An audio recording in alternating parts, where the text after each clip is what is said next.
Good evening, everybody, and welcome to another edition of 108 Stitches Baseball Talk. My name is Scott Morganroth, the Motor City Madmouth. Pleased to be joined by Eric Katz. Hello. Thank you for having me, Scott. And favorite of the show is K.R. Lombardia, the legendary coach over at Tampa Chamberlain High School. And we worked together back in the good old days, right, K.R.? Yes, sir. It was a long time ago. It was, but you know what? We're like wine. The older we get, the better we are. Well, there are a few old geezers on his show. That's why I mentioned it in the first place. Don't call me an old geezer. Well, that's all right. I feel like I'm older than you are. I'll let my medical bills. Eric's the only young one in this group. Yeah, he really is. 28. Yeah, we're the only three that could go to Morrison's cafeteria. I don't know if they're still in business. Well, get a senior they've been out discount, of right? business for years. Right. And Yeah. George Nycorn working the second half of our double Yes, sir. tonight. Only KR Lombardi and I would know what Morrison's cafeteria Yeah. is, right? Yeah. Wasn't a bad place. And Of course, Piccadilly. If you eat there in St. Petersburg and you have brown hair, then you definitely feel that you have to respect your elders because there are a whole lot more of them there than anywhere else. All right. Anyways, let's get to the topics at hand. The New York Yankees in last place this time of the year is unheard of, right, Eric Katz? Correct. Anything you want to add to it? I mean, it's just unfortunately with the injuries that they've had, they haven't really had a full team yet. I think it also falls on Brian Cashman for not addressing the offense, which we saw in the first half of last year got off to just an incredible start, and in the second half it kind of tallied off, which I think that's something he failed to recognize because you can only blame so much on injuries. Care? Exactly. I was at coffee last Friday with Joe Malloy, who many of y'all may know that was George Steinbrenner's son-in-law, and he was actually the general manager of the Yankees at one time. And we were talking about it, and I just the old man would have gotten rid of Cashman and Boone a couple of years ago because he didn't tolerate losing. And I just don't think that they're not the same organization they were many years ago, where their minor league system was probably number one in pro ball. And I just don't want to hear about all these excuses about injuries, because they would have injuries years ago, and the second guys would step up, and their second guys aren't stepping up. And I think some of the players they've got just are not doing the job. Donaldson, he's older, and I don't know. I think just losing Judge shouldn't kill them, Right? But it is. It seems like it is. George? Yeah, they're 9 games behind Baltimore in the division, and they're 2.5 games behind the last wild card spot. So they're in the thick of things as far as the wild card goes. There's no question about that. They can still, but what is that? We all know what that is. It's a 1-game reprieve. I mean, there's only one game, and you got to win it, obviously, in the wild card round. Right. But I agree with you, KR. They just don't seem to be the same as they used to be. The Yankees, and like you said, the depth that they had coming up from the minors or on the bench. And, I agree with you. I mean, Boone should have been let go earlier this year or last year, whatever. I mean, he did not deserve to come back this year, I don't think, and he is back, but they're still very hesitant to pull the trigger on he.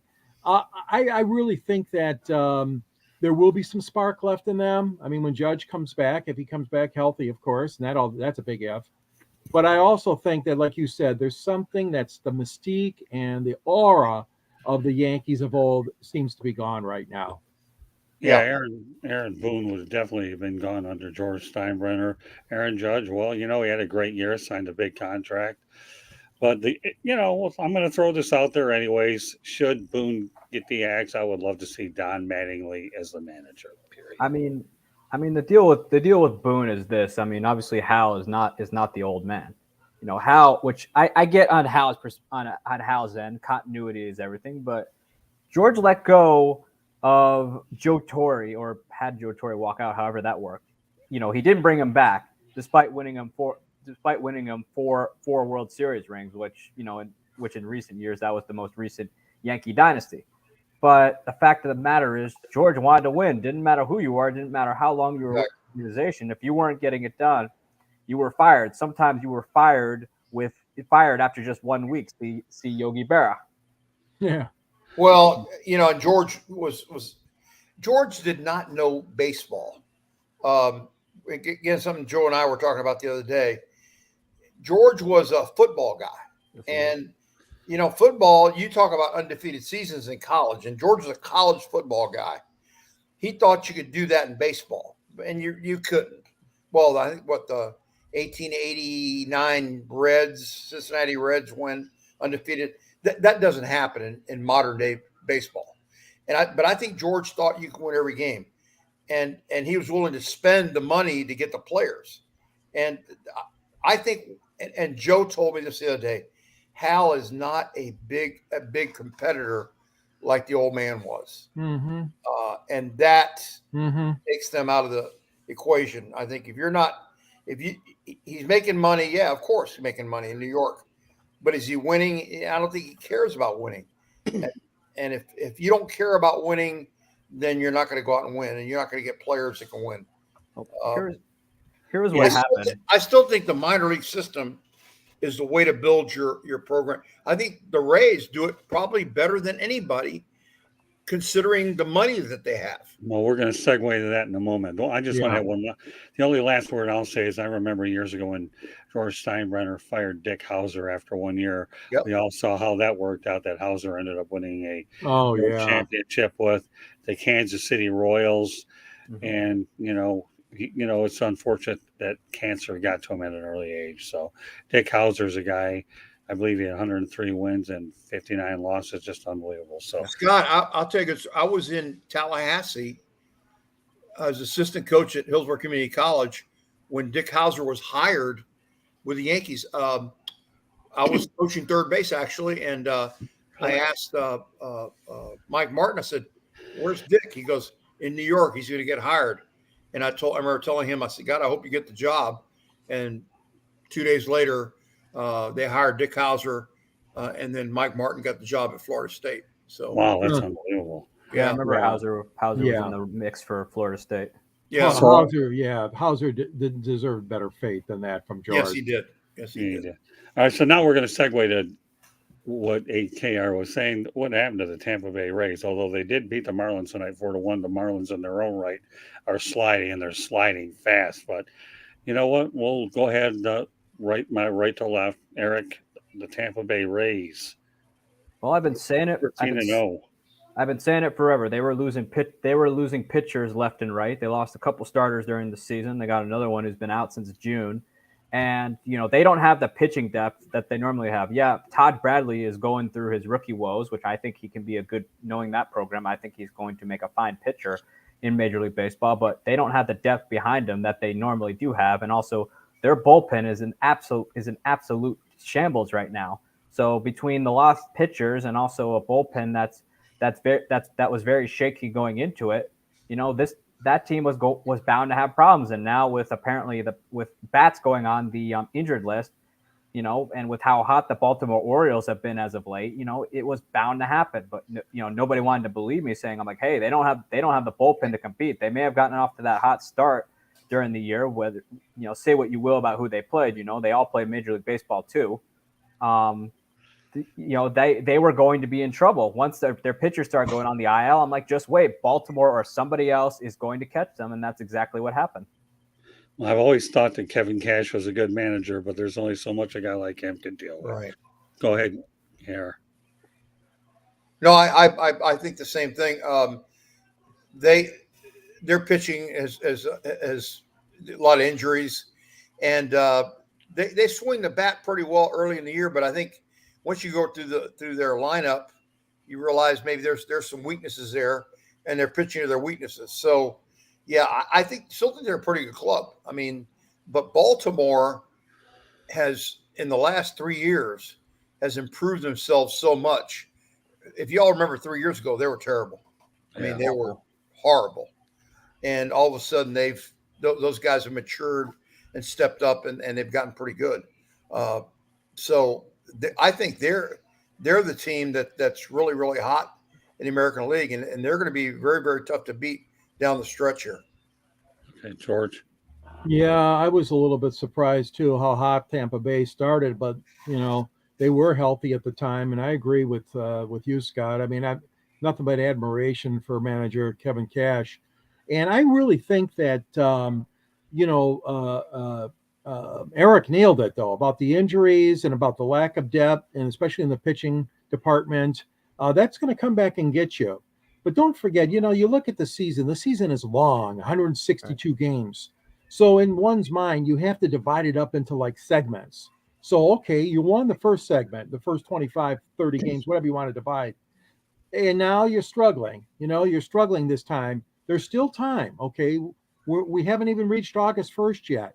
So the question is going to be, are they going to try to trade for some good help that they need? Tampa Bay, are they going to be looking for another starter? They're looking for some more offense. What are they going to be, buyers or sellers? We know they're not going to be sellers, but will they have enough to give away in equal change to get some big name like Rodriguez from Detroit, the starting pitcher, or a relief pitcher or two? So it'll be interesting to see how far Tampa goes, because their depth in the farm system can't always be there. Okay. I mean, year after year, you're saying that Tampa Bay, I mean, they come out of nowhere and surprise everybody. Well, maybe the surprise is going to be now, because if to stay in this race, they are going to have to add some more depth. And I think it's going to have to be with the trading deadline in mind. All right, let me point out that 108 Stitches Baseball Talk is being broadcast around the world. The audio version of 108 Stitches Baseball Talk can be heard on iHeartRadio, Apple, Spotify, Google, wherever you get your podcast. Please hit the red subscribe button on YouTube. South Florida Tribune, we're striving for 1,000 subscribers. Please also comment, like, and share the broadcast. Want to be a guest? No problem. Send topic ideas to southfloridatribune@gmail.com. If you want to advertise cost efficiently, call me 954-304-4941. We broadcast live on Facebook, LinkedIn, Twitter, and YouTube. Our website is www.southfloridatribune.com. On Twitter, you can find us at Tribune South. Candy Ebling is behind the scenes. Coming up later this summer, the Motor City Madmouth show will be debuting on the Eagles Corp Media Studios in Boca Raton, Florida, owned by Dr. Edwin Hernandez, who will, by the way, be my co-host. I'll keep you posted. Eagle Corp is a technology-based company, and Eagle Corp is also helping me market my new book, Adjusting to New Media. With that said, going on over the next several weeks. So I guess there's no better show to have K.R. Lombardi on than a show that consists of Fred McGriff, Scott Rowland being inducted in the Hall of Fame. Everybody knows that Fred McGriff is a Tampa product and for the Bay Area. So you know what? We're going to let you lead off, KR, about Fred McGriff finally getting into Cooperstown. I went to high school with Freddie's brother. He went to Plant with me, and I haven't seen Fred in I haven't seen Dexter in 53 years. He's never come to any of our reunions. But I remember when Freddie was a little guy running around the neighborhood. He played at West Tampa Little League, and then he went to Jefferson, and he was not real big at the time. And Pop cut him. Pop Cuesta cut him as a sophomore. He came back his junior year, and Frank Permuli, and I think, Scott, you know who Frank is. Frank was coach at Gaither, University of Tampa. Frank was assistant coach at Jefferson at the time. He had gotten fired at Tampa U and I don't even want to get into that because it's so hurtful. But Fred had really problems hitting, and Frank was a left-handed hitting player himself, and he was a great hitting coach. He took Fred in the bullpen in the cage and worked with him on hitting. And Fred couldn't sniff a left-hander. I mean, he could not hit a left-hander to save his life. And Frank showed him how to open his stance a little bit. And then Fred made the team as a junior, did really well. And then his senior year, he just destroyed it. And, of course, the rest is history. He went on and played pro ball. Great family. His mom was a teacher. His dad repaired TVs. Just great. Just the nicest people you ever want to meet in your life. And, what's amazing is Fred was traded so many times.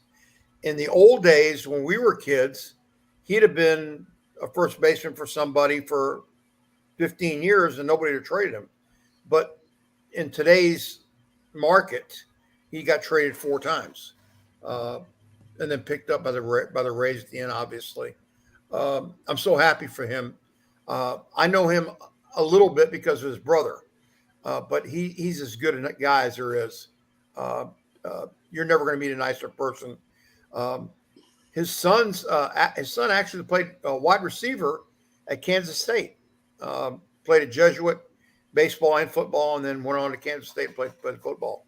But I'm so happy for Fred because a nicer guy and a more steady player, great fielder, by the way. I don't know how much you guys remember Fred, but let me tell you something. There wasn't a better defensive fielder fielding first baseman than Fred McGriff. Well, let me just say this about Fred McGriff. Number one, if there weren't so many work stoppages, he would have had his 500 home runs. So. Probably, yes. You're right. I don't think there's any question about it. All right. Go ahead, George. Yeah, the crime dog. Oh, I love him. Freddie was a good ball player.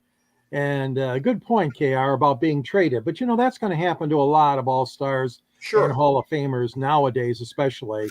But you're right, KR. I mean, I remember the days Al Kaline, pencil him in, right field, Detroit. Sure. Even Norm Cash at first base for Detroit only played on 2 teams in his career. But Fred McGriff, just a class act, really a great guy. I really liked his speech the other day at Cooperstown. He did a wonderful job, very deserving of the honor, and certainly a man who is just a man of integrity. You can tell. You're not going to find, even though he's got the nickname Crime Dog, you're not going to find a checkered past and all that kind of stuff with Fred. I mean, a good ball player, came to play the game hard every day and was a delight. You had to love his smile too. What he put into the effort on the field was phenomenal. So hats off to him, and I'm glad he's in the Hall of Fame, Scott. Yeah, when I was covering the Tampa baseball scene, I didn't work with Frank Permulli as much, but I did work with Bob Cuesta. But it's good that Permulli took McGriff under his wing, and as a result, got him straight. All right, Eric. I mean, it's about time the crime dog got into the Hall of Fame. I mean, had the work stoppages not happened while he was playing, he probably might have had 500 home runs and some change, knowing how hard he hit the ball. I mean, it comes to show you too that this Tampa Bay, if there's any city in America that produces ball players like the fish out in the ocean, it would be Tampa Bay. Because Doc Gooden, Gary Sheffield, you name it, came from there. But I mean, there's no greater person in baseball who deserved it more than him. He unfortunately, though, had some stoppages in his career just because of the strikes and the work stoppages. I mean, that wasn't him. That was just the players and the owners of what has become the millionaires versus the billionaires. But also, him getting in, he finally gets his due, for a great career. He, during his speech, he had every opportunity to take a shot at the writers, which you sometimes will see and do, sometimes jokingly, but often other times you see him pull a Michael Jordan. But overall, he finally got in. He's very deserving of it, and nobody, I think, was nobody was more deserving of him that day than Fred McGriff. He would never blast the press. That's just anybody want to comment on Scott Rowland getting in as well? Yeah, I've seen Rowland play. Grew up with Rowland as the third baseman on the St. Louis Cardinals. Terrific career, and then eventually later on with Toronto. But what bothers me about it is he had the similar trajectory of a career that Don Mattingly had, where his prime was just exciting. The fans were jumping out of their seats, wanting to see him produce and do something big out in the field. But then later on, when injuries caught up to him, he just kind of fell off. So because Rowland got in, that kind of sets the precedent of what's Don Mattingly doing out of the Hall of Fame. That's what bothers me about that one. I mean, don't get me wrong. I thought Rowland was a good player, but I'm not sure about Hall of Fame worthy, considering Don Mattingly had a similar career to how Scott Rowland had it. Right, George. Well, you got to remember, guys, that sometimes it's the rest of the field, let's call it, that's up. And Scott Rowland has been creeping up, okay, year by year by year, the voting list. Okay, so sometimes right place, right time. And this has happened before for the Hall of Fame. I'm not saying it's right or wrong, but a guy waits his time, and then he gets to a situation where, okay, so Fred McGriff got more votes, but it was a situation where Roland had the advantage that a lot of guys behind him, were not going to get the 75%. That being said, you got guys that I agree with you, Mattingly. I got Lou Whitaker here in Detroit. I got Kenny Boyer. There's a lot of guys that had similar stats or better stats than Roland as infielders, and they're not in the Hall of Fame. It's just not fair. I mean, it goes against the wisdom of Major League Baseball that some of these guys that deserve to be in there are not in there. And I know they're trying to correct that stuff. I know they're working hard with these committees they have to make up for some of those mistakes. But definitely Scott Rowland was borderline in my eyes too. What about you, KR? I thought he was a steady player. I think he's a hell of a third baseman. But yeah, it's one of those things like what George was saying. And I think that it comes down to the popularity of the voters. You got to be kidding. Lou Piniella's got to get in next year. My boy's got to get in next year. I mean, he's just got to get in. I'm a huge Lou Piniella fan, and I guess I'm prejudiced. Friends of the family. My mother and his mother were great friends. Right.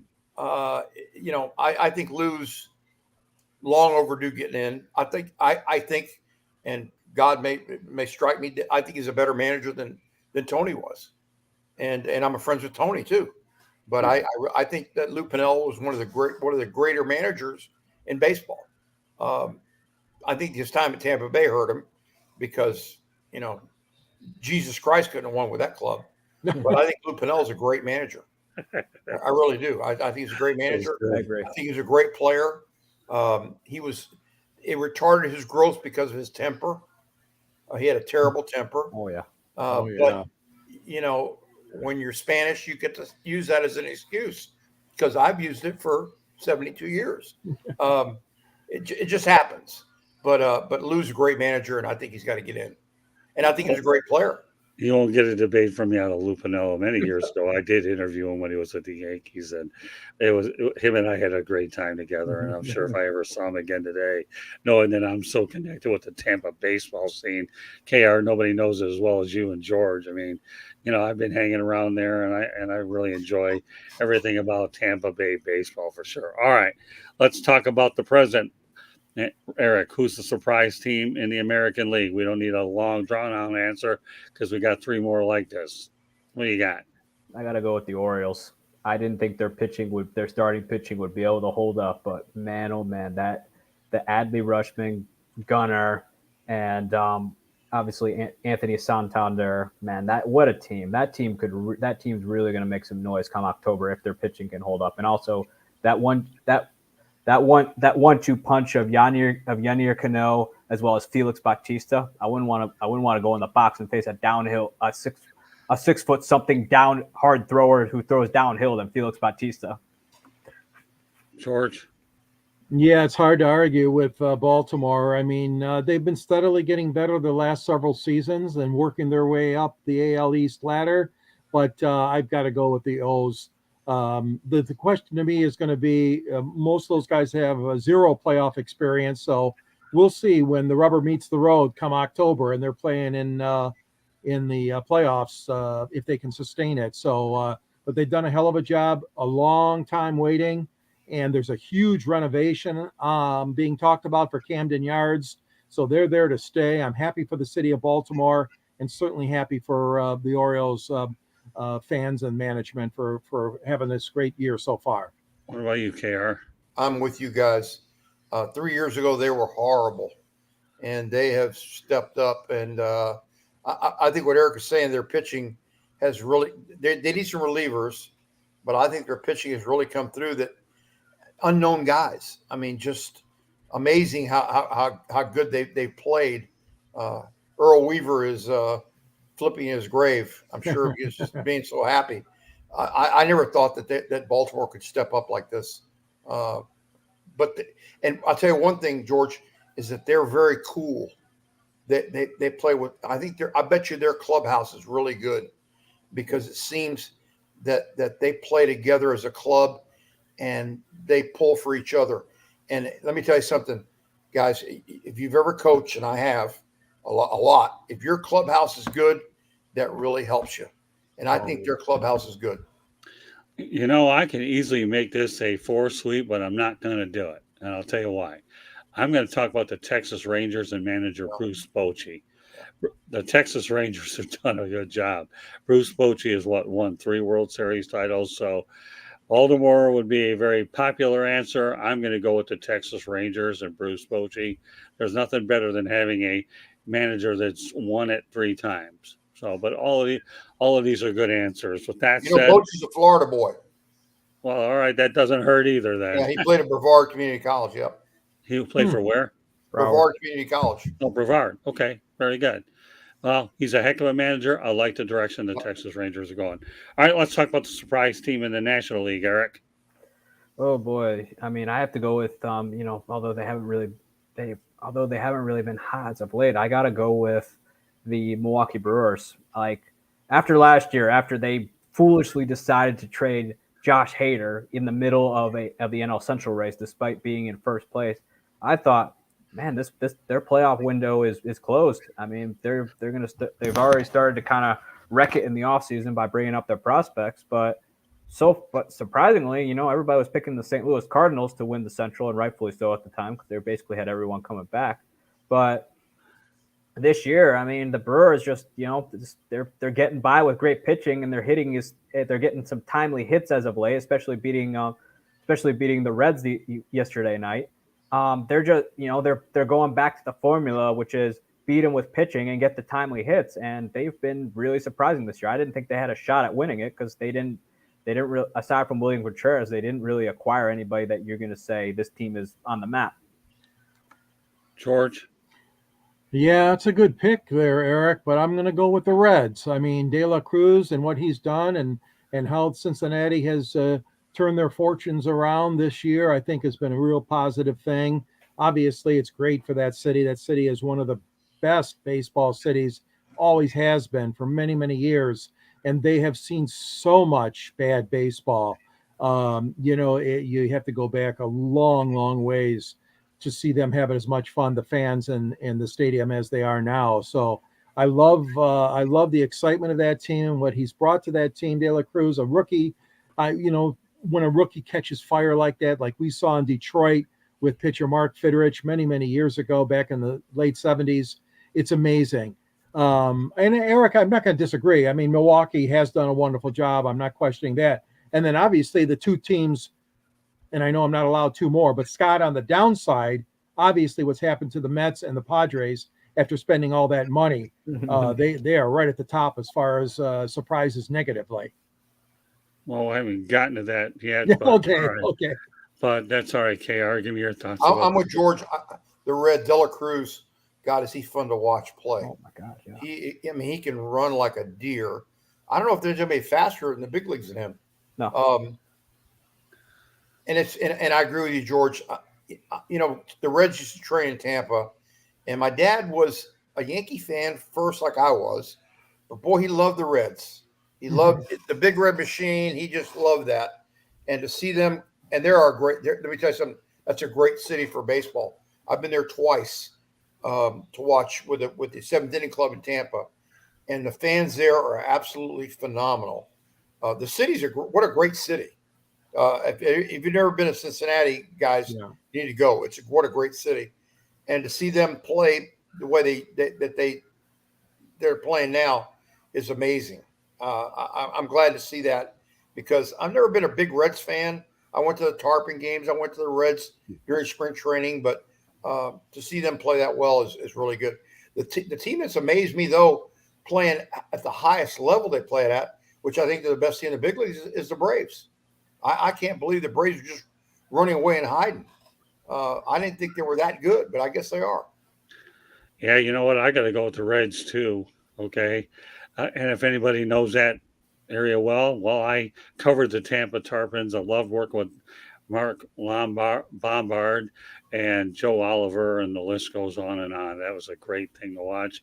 The Reds have always had a good farm system, and I'm glad that they're doing extremely well this year. I mean, how do you not root for them?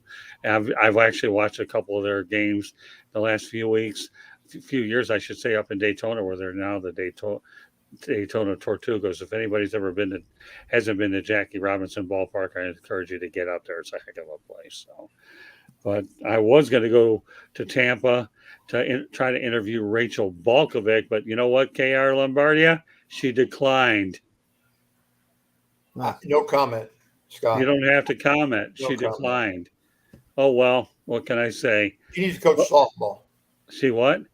She needs to coach softball. Keep her there. That's what she did, coach softball, and then all of a sudden, no disrespect to the girl. Correctness is ridiculous. No disrespect to her. She should.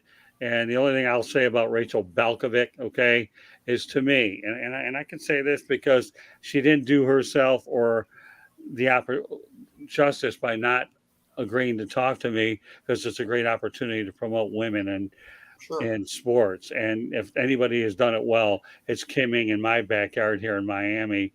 She's done a really solid job as a general manager. But when Rachel said no, that's okay. I ended up going to Key West, and we all know how that worked out, right, George? Oh yeah. We had a good quality rest there. Yeah. All right. So with that said, okay, let's talk about the disappointments in the American League, not counting the Yankees. Jeez. Eric? I got to go with the White Sox.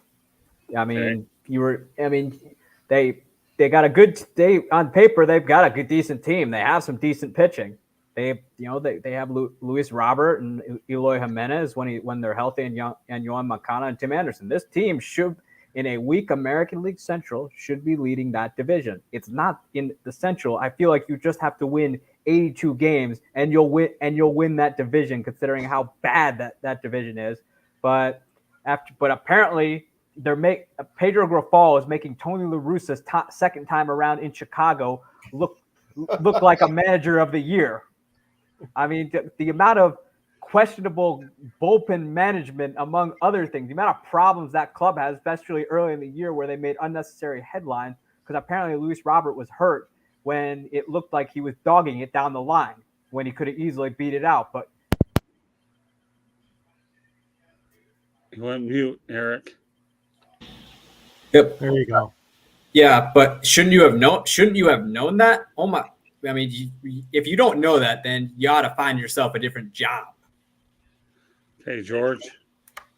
Yeah, I'd agree with Eric. 41-60 is despicable. I expected much more out of the Chicago White Sox than they obviously have shown. And like you said, I mean, the division is up for grabs. I mean, Minnesota and Cleveland. Minnesota has first right now, with Cleveland second, Detroit third. But I'm telling you that Chicago is a huge disappointment.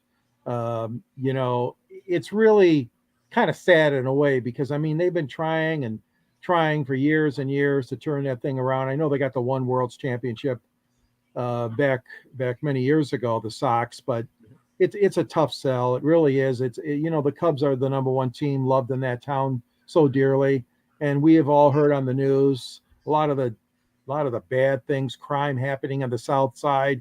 So the White Sox have a tough struggle, not only on the field, but at the gate as well, trying to retain fans in a very tough section of the city. But I'm not making any excuses for them. They had the chance to run away with this division, and they're not. Yeah. I agree with you. When they hired Tony 2 years ago, I think they thought they had a great club coming back, and with Tony to steer the ship, they'd be there, and they're not.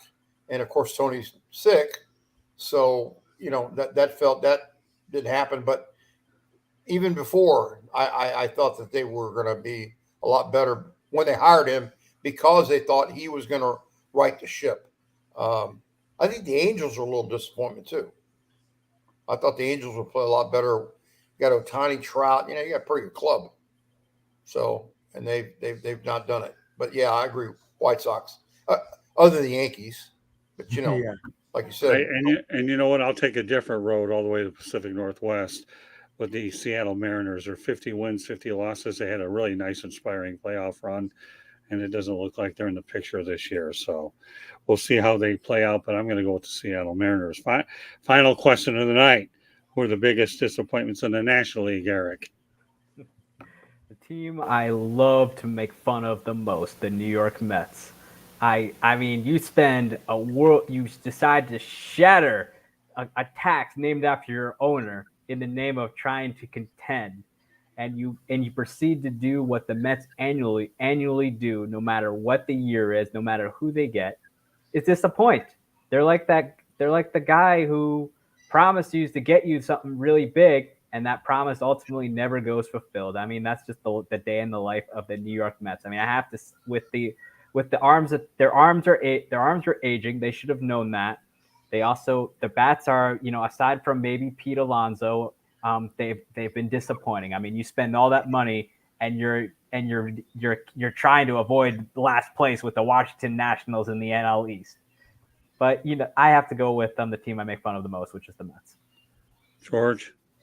Well, it's got to be a tie for me, Scott. And I know you want me to pick one, but like I mentioned earlier, San Diego and the Mets, both of them took a similar path, spending a lot of money and selling their fan base that, hey, this is it for us. We're going to win it.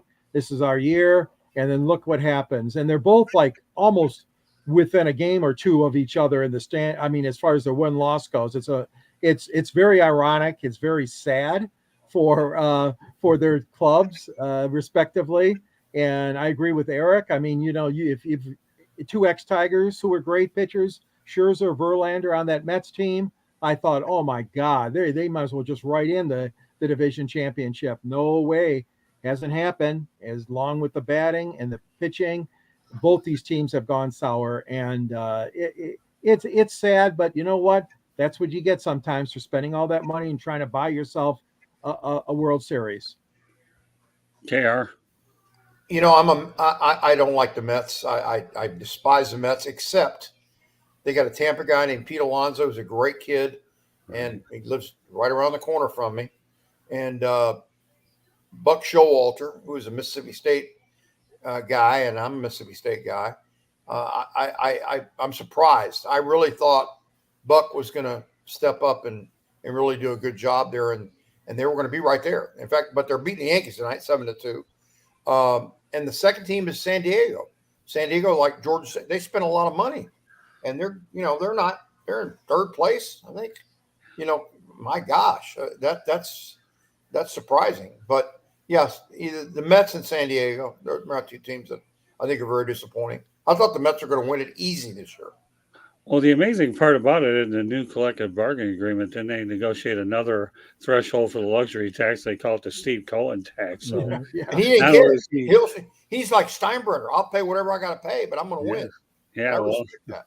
He believes in spending money to make money. yeah, they went out there and negotiated another luxury tax threshold. He's going to be paying in more ways than one. So, yeah, I guess it's really hard to disagree. Yeah, the Mets could be the easy only choice, but you know what? If Eric, even if you had San Diego and the Mets, I would excuse you, and I guess we could call this a first-class full majority. Well, great time tonight with you guys. It's really been a lot of fun. We talk about the Hall of Fame. We talk about the Rays and the New York Yankees in a place that they're not too accustomed to being. And I remember covering the Fort Lauderdale Yankees many years ago, how much money George Steinbrenner put into that team.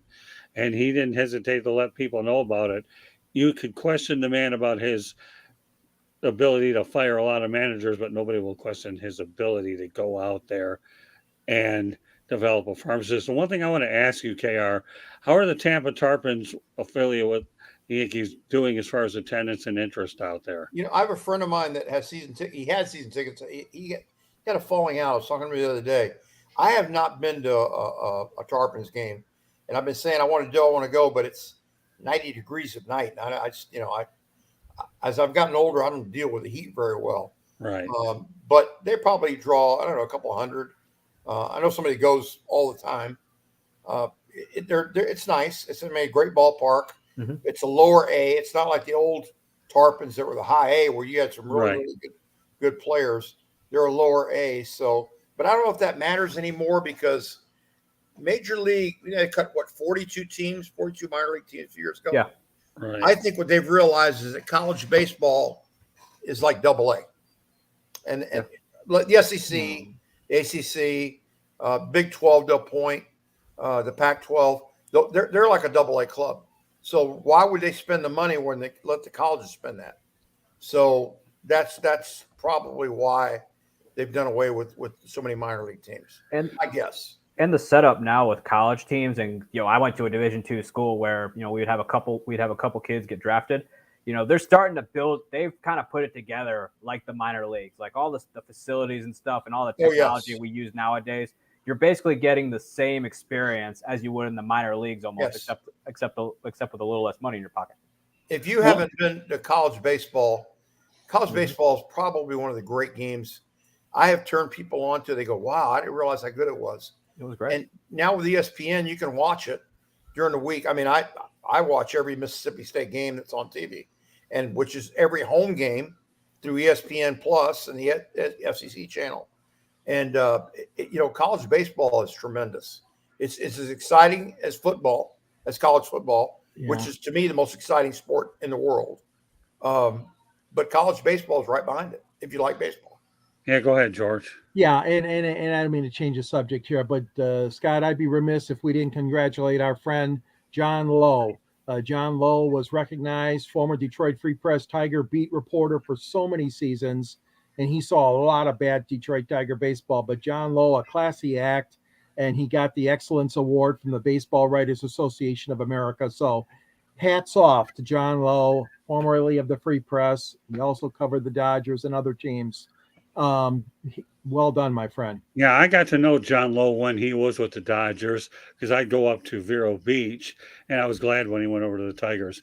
KR, the one thing we may disagree with a little bit is I think with the Florida State League being the lower Class A, to me it has diminished the interest in my eyes because you're talking about a lower level of maturity at that level. Yes. And these guys are, and I've talked to lots of people about it, whether it's Dick Schofield, Lenny Harris, who obviously used to be a former Tampa Tarpon, Willie Blair, and the list goes on and on. Dick Schofield is still alive? Yeah, he's actually coaching with the Daytona Tortugas. Really?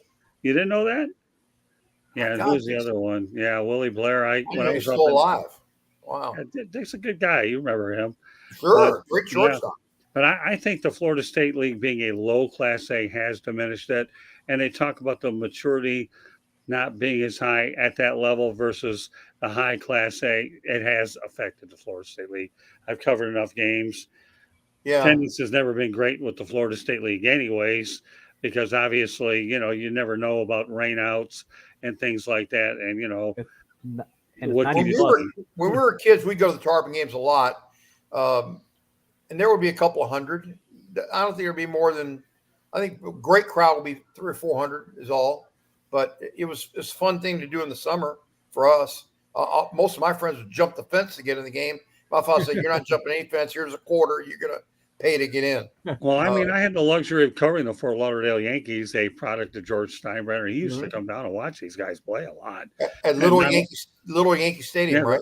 Well, yeah, Fort Lauderdale Stadium, Baby Yankees, whatever you want to call them.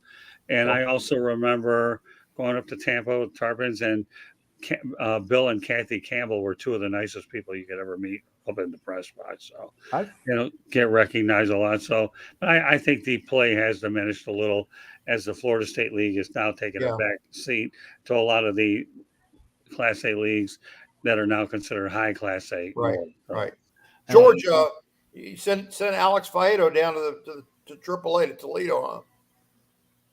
Alex, he's been up and down like a yo-yo this year. Yeah. But his last outing was very good. He pitched very well last Sunday. Yeah. But I wanted to make an observation, guys. When you mentioned about the Florida State League, the thing that is sad, though, in a way, is because they're playing in the stadiums that the big league team plays in for spring training. Yeah. And these are excellent facilities. Right. So, I mean, it's kind of sad when I hear things like that, KR, that, a couple hundred people are showing up here or there. And I agree with you, Scott. These are the lower level, players. But, boy, these facilities are excellent that they're playing in because that's what we Right. use for spring training. George, Oh, let me yeah. tell you what hurts us in Tampa. We have probably the worst newspaper in the United States. Oh, They don't even cover the minor leagues. The Tampa Oh. Bay Times is probably the worst newspaper. I mean, a little newspaper in the Starkville Daily News covers more than the Tampa Bay Times. It is Oh. absolutely, they don't cover. You couldn't tell, people wouldn't know that South Florida has a baseball team unless you knew that. They never cover them. Hillsborough Community College baseball, they don't cover them. They don't cover anything below the Rays, the Lightning. I mean, it's the worst newspaper. It's horrible. I remember you talked We don't about that read on a the previous newspaper. show. Yeah. Well, It's my horrible. my old paper, the Tampa Tribune, sent me out to cover the Of course. minor leagues, and I Of loved it. I course. told Joe DeSalvo, who was the executive sports Of editor at the course. time, that I wanted to cover it, and he said, "You can if you want to." And I spent a couple summers writing about When it. I coached in college baseball, they would cover us every week. KR. Every week they'd have a story about us. And now you couldn't even tell if there was even a college baseball program in the city of Tampa, and there's two of them. And there's one in St. Pete Community College, Eckerd College, St. Leo up in Dade City, University of Tampa, Great who team. is one of the top Division II baseball schools in the country. They don't write anything about them. It's horrible. They're horrible. That's a shame. I mean, as far as you Tampa goes, yeah, they're one of the best D2 programs in the country. I know them and my alma mater Quincy. They play each other in the beginning of the year. Yeah, Quincy only, yeah. Yeah, we obviously Josh Raby, the former, he used to play for the Twins, and obviously Quincy also gets they get a kid or two a year getting drafted by the big leagues. Sure. Yeah, they don't cover anything. No, that's a shame. Well, tonight you got a little taste of Tampa baseball. Then again, when KR Lombardi and I get on the air, we always love to talk about the good times, the good coaches, and obviously one of my all-time favorites is Eddie Cardieri. I like Bob Cuesta, and if for anybody that realizes what a hotbed Tampa is, KR and I. Well, definitely know when you're born, they put a baseball in your crib.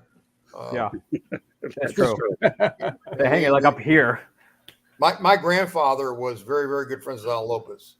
So I became a catcher because my grandfather said, "You're going to be a catcher," and I was a catcher. And then I moved later on, but I was, you're going to be Al Lopez. And you were a catcher, really? I was a catcher until my junior year. Then I moved to third base, and then I moved to first base. Well, you know what? Scott was a catcher too. Yeah, I was a catcher. Yes, he was. Yes, he was. Al was a very good family friend. I knew him very well. His house is about 1,000 feet from my house, although it's gone now. They knocked it down. I played outfield and second base outfield because of Ken Griffey Jr. Well, I played catcher because the only position I could play well. I was probably involved with more catcher interferences. I manipulated the umpires and the hitters. Took a lot of extra mound visits. I would be bad for the game of baseball day with all the tricks I tried to pull, and have no regrets and don't mind telling everybody out here. That's right. I was fast. That's why they put me there. What's that? I was fast. That's why they put me there. Well, you're fast. You're playing the outfield, brother. I was a Sigmund Freud behind the plate. I knew that. It doesn't surprise me. So with that said, this concludes this edition of 108 Stitches Baseball Talk. But before we get off the air, we'll let everybody know how they get a hold of you. Eric started off. You can follow me on my Twitter at Sports Team News, or you can find my blog at bellyupsports.com where I write in all things baseball. Yeah, we got to let KR Lombardi go because he will be able to say this because he's going to be coming on the show a lot more often, and he's also going to be doing some college football for us too, right, KR? I've been a college football freak forever, and I coach high school football.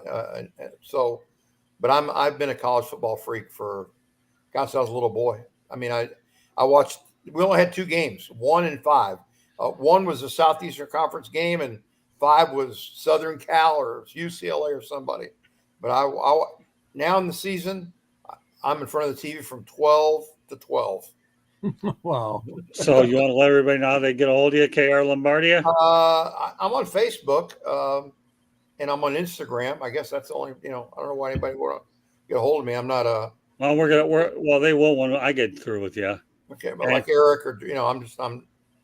Hey, listen, KR was telling me the other day when I talked about my book called Adjusting to New Media. Tell them what your thoughts were about the idea. I think that's great because you have transcended both eras where you had really good newspapers and coverage in radio and the media, and now it's all online, it's all digital, and I think you could probably give us uh, a better outlook of what you went through better than anybody I know that's around, because you're at the right age. You're not too old or you're not too young, so you've crossed both eras of media, and I can't wait to read that book. I think it's gonna be great. Don't worry, I'll get on to you. The one thing I should point out to a lot of you folks that are hearing this for the first time is I do put a lot of big names in there about the people that I've interviewed, a lot in there as well. The people that have come on shows, the ones that I've met,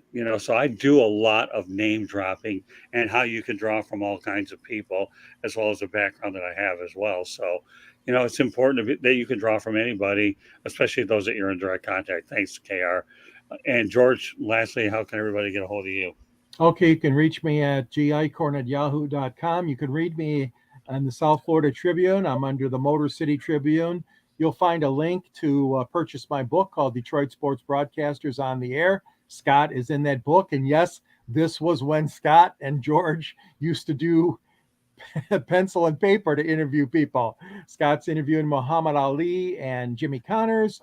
And of course, the book is available, like I said, for sale on Amazon as well. So you can find me on this show and Sports Exchange and Pigskin and any other shows that Scott needs me on, or reach me at gicorn@yahoo.com or on Facebook under my name. And George also did write the forward for my book. Yes, so, thank you. So you talk about the history. It was an honor to do so. KR, just to let you know, George Eichhorn and I go back over 43 years in this business together. So you'll be paired with George when we keep bringing you on 108 Stitches. George, you must be a Michigan fan too, right? Well, actually, I support all Michigan schools. I mean, I've been mostly Wolverines, but I got a lot of skin in the game. I got relatives that went to Michigan State, so I actually root for both of them to win. Sure. Whereas I am a Michigan Wolverine, but I graduated from University of South Florida Bulls, and they are numero uno. That's right. I mean, my brother Lonnie once said, "Boy, you got a lot of hometowns, including Tampa." Yes, you bet, man. We got to talk about Golish, Scott. Who? Some of the things I've heard about Scott Golish. Alex Golish, the coach at South Florida football. Oh, go ahead. We'll do that. Yeah. Don't worry. You'll be coming on more. We'll like to get out, hoping to get out there at some point or another, but we'll bring you on and you can go. I've heard some really good things about the guy. But have you really? Yeah, but it's an uphill battle. Okay, well, that's why they brought him on. Hopefully he can revive our program. One that I think made a mistake firing Jim Leavitt in the first place. I know they did. I'll never forget the one time I'm over at Raymond James Stadium, and I ran into Leavitt, said, I wanted to talk to you. So why should I talk to you? Because number one, I'm an alumnus, and number two, I'm going to help you promote your program in Metro Detroit. So stand there. I got the tape recorder. We're going to talk. And Leavitt didn't listen to a lot of people, but he listened to me. He did. Great. He did what they said he did, which is a shame. But yeah, they needed. I don't know, look the other way or just slap him on the wrist. I don't know, but it destroyed the program. Yeah, once I went out there and we talked, he definitely went ahead, had no problem obliging. So we talked a little bit of history with baseball tonight, and we're talking about the surprise teams and the disappointment. So we'll pick the narrative up another time. But meanwhile, on behalf of Eric Katz, George Eichhorn, and KR Lombardia, who you will see more often in more ways than one, my name is Scott Morganroth, the Motor City Madmouth. Thank you for joining us on this edition of 108 Stitches Baseball Talk. Good night, everybody, and we will catch you next